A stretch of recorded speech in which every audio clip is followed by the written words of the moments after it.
today we have to discuss very interesting grammar. That is the difference between each other and one another. अर्थात आम each other क्योंठार व्यवहार करिबा एवं one another क्योंठार व्यवहार करिबा एटार तफात कोन पिले तफात एतिकी जदि दी जण व्यक्ति परस्पर कथा होउछंती किंबा परस्पर को भलो पाउछंती किंबा कोनोसी कार्य को करूछंती ताले दी जण प्रति आले आमे कहबा सेठी each other अर्थात एटी each other दुई जण व्यक्ति को धरे केते ना टू ओनली टू अच्छा जदि दुई रु अधिक हो गला मोर देन टू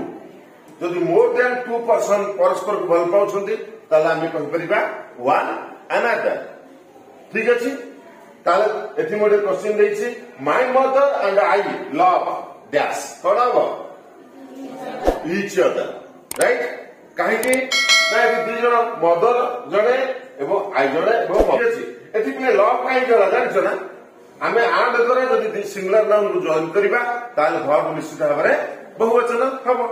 ठीक अछि अच्छा एथि कोन कराइछि ना we all in the family love dash ताले ऑल इन द फैमिली माने तो परिवार रो समस्त लोक समस्त परस्पर प्रति भलो पाइबा अछि ताले जण रो अधिक होई गेले तेनो एथि आमे कोन करिबा वन अनदर ठीक अछि